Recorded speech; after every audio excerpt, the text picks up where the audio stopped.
The Securities Act of 1933 is the first act because it becomes before the Securities Exchange Act of 1934. Therefore, it's first, right?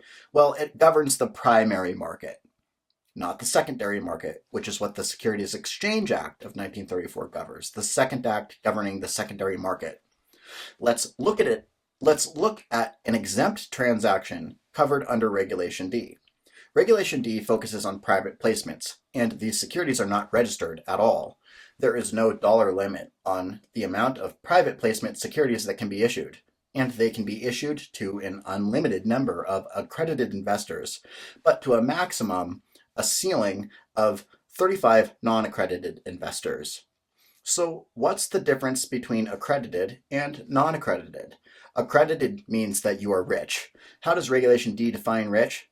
This is an investor who has a net worth of $1 million and annual income for an individual of $200,000 or for a couple $300,000 and continue to do so, or the investor is an institution with $5 million for investment. This means that you are accredited. If you are non-accredited, then you have to sign a letter saying that you understand that these securities are risky and there may be no secondary trading market for these securities.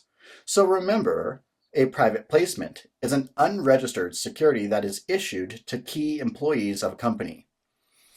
As I have discussed, private placements, also known as Reg D offerings, are exempt securities under the Securities Act of 1933. However, because they are unregistered securities, FINRA also has a rule that you need to know regarding these securities. That rule is FINRA requires either the member firm or the registered representative offering private placements to perform due diligence on the offering. Because these are unregistered securities, FINRA wants to make sure that someone in this case, the member firm or the registered representative, finds out the needed information about a private placement offering. The purchases of private placement shares receive restricted stock. This means that it cannot be traded easily. However, there is a rule to cover the sale of restricted stock, and this is known as Rule 144. In order to sell under Rule 144, the company must be public, and all of the SEC filings must be current.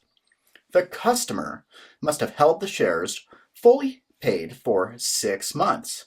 This means they could not have been used as collateral for a loan during this period of time. When the customer wants to sell the private placement or restricted stock, the customer must file Form 144 with the SEC, and this form can only be filed every 3 months. This means that the maximum number of times that an investor can sell restricted stock under Rule 144 is 4 times per year, or every 3 months. 3 times 4 is 12. When an investor wants to sell restricted stock, they must adhere to certain rules, the dribble rule.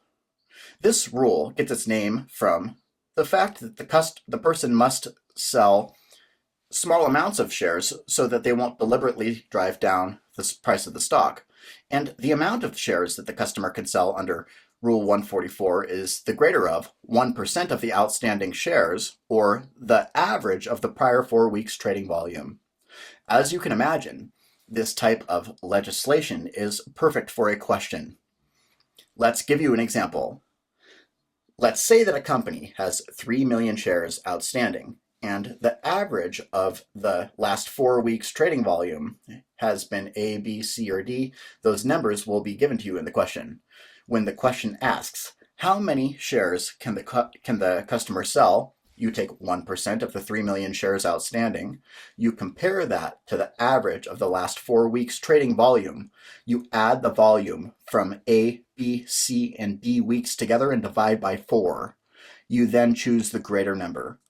So remember, the maximum amount that can be sold under Rule 144 is the greater of 1% of the outstanding shares, or the average of the prior 4 weeks trading volume. Rule 144 also covers the sale of shares by control persons. These are key officers or directors of the company. All of the same rules apply except for one. There is no 6-month holding period for the sale of shares owned by controlled persons. Why? Because the shares they own have already been registered with the SEC. When studying for the Series 6, 7, and SIE exam, many people confuse Rule 144 with Rule 144A. These two rules have nothing to do with each other.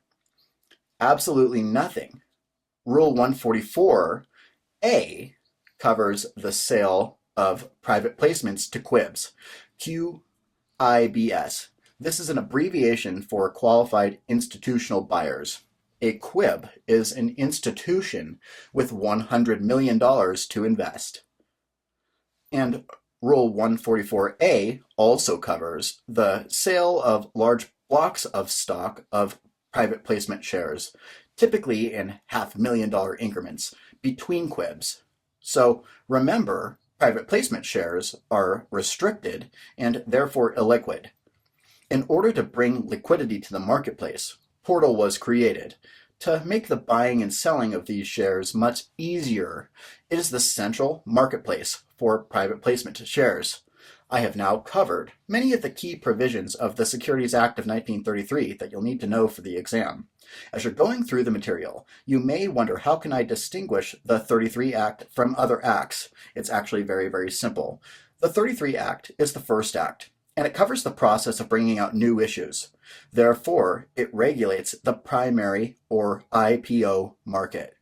Additionally, the 33 Act defines exempt securities, exempt offerings, and exempt transactions. If you remember that, that orients you well to answering the questions that are related to the 33 Act. And something else that I want you to keep in mind as you're looking at these questions, just remember, can you cover up the screen and ask, is it asking me about the 1933 Act, the first act, right? Because 1933 comes before 1934, right? It's the first act covering the primary market or the new issue market, IPOs. Whereas another act is the 1934 Act, and that is the secondary market, right? The second act coming after 33, covering the secondary market, covering securities that trade on an exchange directly between two people. They're traded, right? Something else you can remember about the 33 Act, the one that comes first before 34, right? Just simple counting. You count to 33. What comes after that? 34. Therefore, 33 is first, covering the primary market, new issue IPO securities. So something else you can remember is that the 33 Act doesn't trade at all. The 33 Act is redeemable securities, whereas the secondary market, the Second Act, 1934, governing the secondary trading of securities in the securities industry, is trading. They're tradable securities, not redeemable with the issuer. You buy them and sell them between two people. I sell you stock, you buy stock from me. That's a trade, tradable securities versus redeeming shares that I hold in a mutual fund directly with the issuer, which is what happens in the initial public offering IPO 1933 Act. Whereas the secondary act is trading of securities in the securities industry.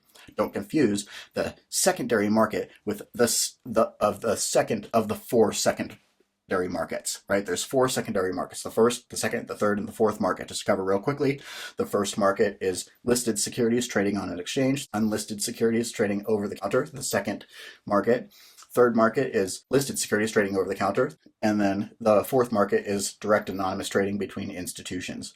So don't confuse the secondary market with the second of the four secondary markets, right? The secondary market makes up four secondary markets. You can distinguish them by the trading of securities in the securities industry.